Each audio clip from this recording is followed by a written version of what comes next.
He is Mavs owner, Mark Cuban. Mark, Merry Christmas. Thank you so much for making some time for us this morning. Merry Christmas to everybody. All right, well, let's jump right into it, though. You got a big matchup today. We're all looking forward to it. Mavs, Lakers taking on the defending all eyes are going to be Luka versus LeBron. And Mark, you've been hearing the comparisons of the two of them since a very young age. How would you compare the two, Luka and LeBron? I mean, they're not really comparable. LeBron came in athlete first, really improved his basketball IQ from there.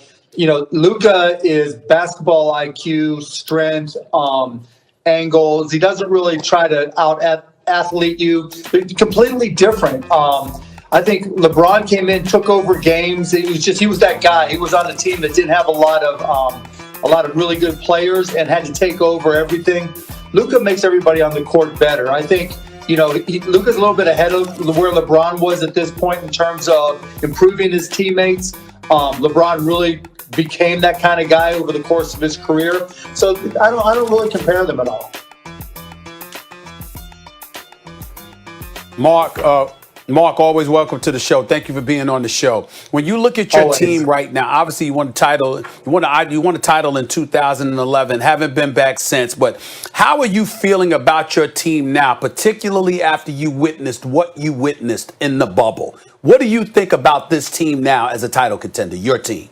Well, there's the team with KP and there's the team without. We're obviously a different team without the unicorn. We expect him back in the next couple of weeks.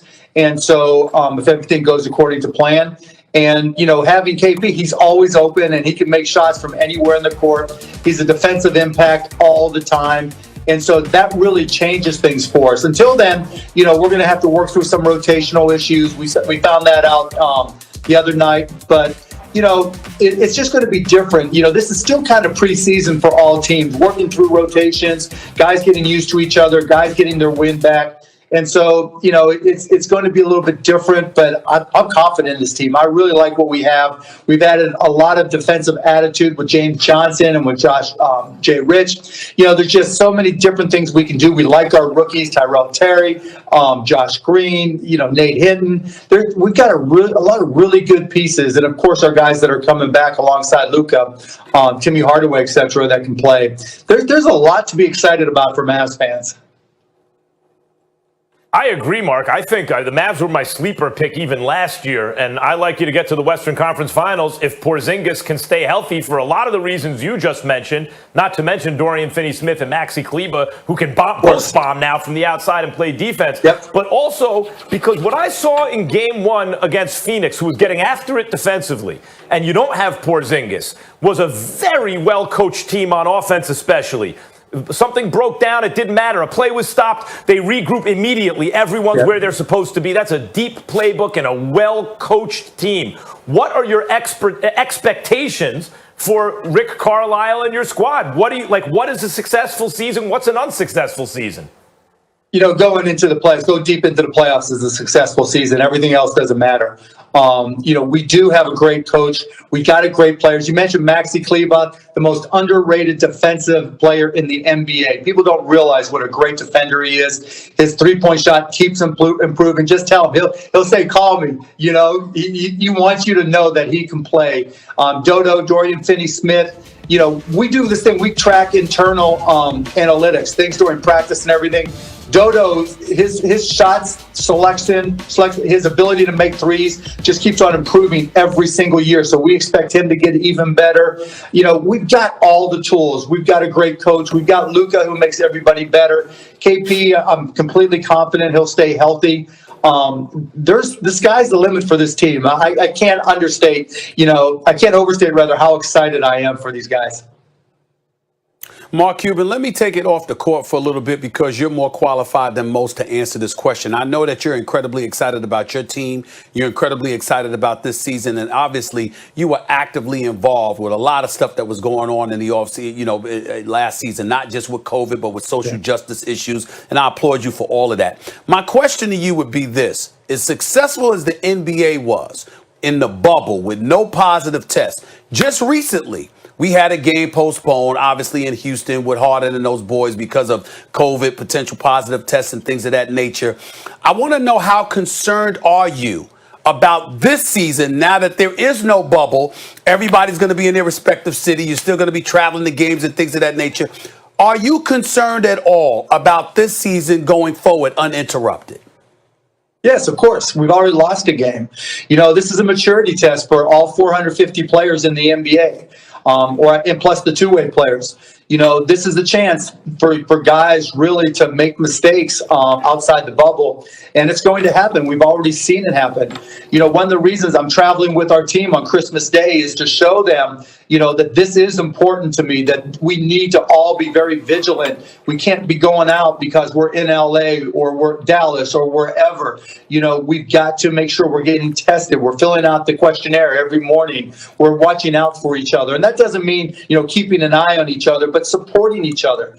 I have this saying that I've had for 20 years. You can have one knucklehead on the team, but you can't have two, because the two knuckleheads hang out together and cause problems for everybody else. This year, that's amplified even more. You can't even have one knucklehead, because if that one knucklehead goes out and doesn't report or doesn't do what they're supposed to, that can infect an entire team and take down, a good part of your season. Because if you get sick, if somebody gets sick, who knows what the consequences are, not just administratively with the NBA, but health-wise, which is far more important. So being vigilant about that, making the guys understand how important this is and what's at stake. That's one of the reasons I'm here on Christmas Day, to show my support, to be there with them, to be at the team meals, to let them see me, to be sitting alone even at the games, to show them that, this is not typical. There's going to be mistakes. We've already seen them. And part of my job is to reduce the mistakes here at the Mavs and hopefully set an example for the entire NBA that it can be done. Well, you're certainly setting the tone. I kind of want to stay with that subject, because one of the dominant storylines of late has been James Harden and his tenuous relationship with the Rockets. Mark, if you were in charge of that team, how would you handle the situation moving forward? I don't want to speak for another owner or another organization. We've had issues in our team, and every team goes through something. And players have to make their own decisions about what's best for them. I just try to keep my relationships with our players as strong as possible, so that in the event they want change, we can handle it privately and deal with it privately. I mean, I've certainly had players request and even demand trades over the past 20 years, and we've just dealt with it. We've tried not to make it public. And there's, I don't want to speak for another owner or player or organization. It's never an easy set of circumstances. Mark, don't you feel that you owe the people of New York an apology? After all, they knew it was an incredibly bad idea to trade Kristaps Porzingis, and you took advantage of a completely inept franchise. How dare you? Don't you owe the people of New York an apology, the many Knicks fans who you robbed of Kristaps Porzingis? Merry Christmas, Max. It's a for beautiful Dallas day. Fans. It's a beautiful day for basketball. We're going to have all these games. Tune in on ESPN. I mean, what's better on Christmas Day? Open your presents and spend a whole day watching basketball. That's my thank you to New York, Dallas, LA, Miami, Chicago, all NBA cities. Mark, as crazy as this question may sound, I'm going to ask it. As crazy as this question may sound, Mark, I'm going to ask it anyway, because I know that obviously with the Greek Freak electing to stay in Milwaukee, you got a guy that committed to stay into a smaller market.